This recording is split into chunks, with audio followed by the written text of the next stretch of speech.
गौतम बुद्ध के जीवन से जुड़ी ऐसी एक नहीं बल्कि कई कहानियां हैं जिससे कई समस्याओं का हल मिलता है। इन्हीं में एक है बुद्धिमान होने की परिभाषा।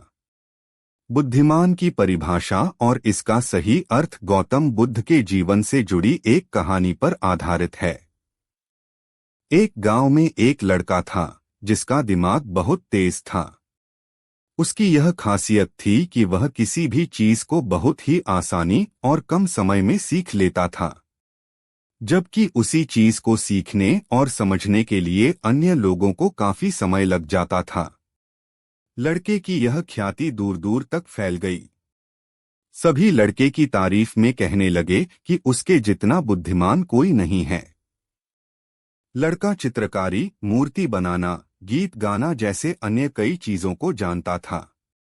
अपनी प्रसिद्धि को बढ़ाने के लिए वह अन्य काम और चीजों को भी सीखने लगा। इस तरह से उसे अपनी बुद्धिमत्ता पर अहंकार हो गया। क्योंकि वह साधारण व्यक्ति होकर कई असाधारण काम भी आसानी से करने लगा था, एक दिन लड़के का सामना भगवान गौतम बुद्ध से हुआ। लड़के को खुद पर खूब अहंकार था और इस कारण उसे किसी से ईर्ष्या नहीं होती थी, क्योंकि वह खुद को ही श्रेष्ठ समझता था।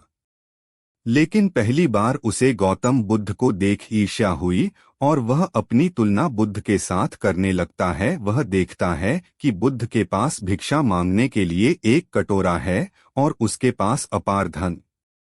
बुद्ध ने साधारण वस्त्र धारण किए थे और उसके वस्त्र कीमती थे।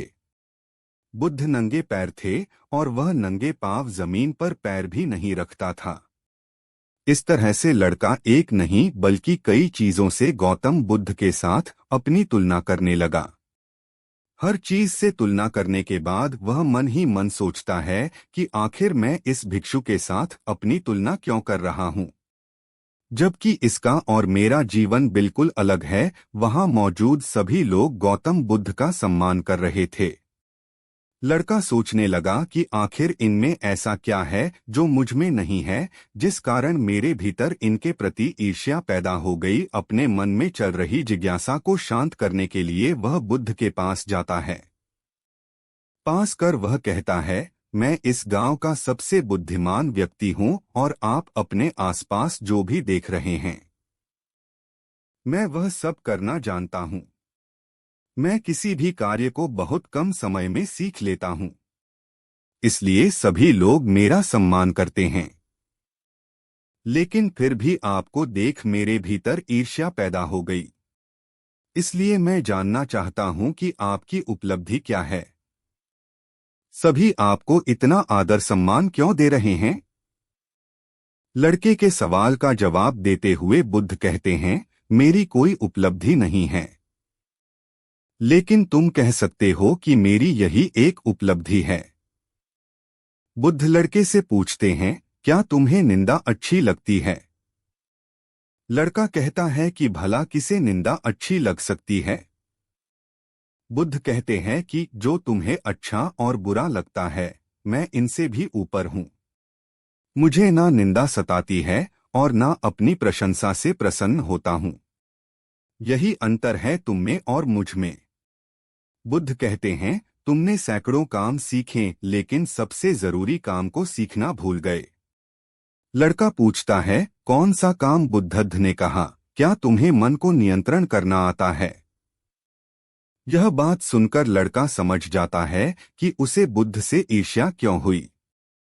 बुद्ध कहते हैं, जिसने संपूर्ण जगत जीत लिया लेकिन अपने मन को नहीं जीत पाया, उसने कुछ भी नहीं जीता। वहीं जिसने अपने मन को जीता लेकिन अपना सब कुछ गवा दिया, फिर भी उसने सब कुछ जीत लिया। बुद्ध की यह बात सुन लड़के का अहंकार टूट गया। उसने बुद्ध से कहा कि क्या आप मुझे अपने मन को जीतना सिखा सकते हैं? बुद्ध कहते हैं, जरूर, लेकिन इसके लिए मैं तुम्हारी सभी उपलब्धियां छीन लूंगा। लड़का कहता है, मैं तैयार हूं।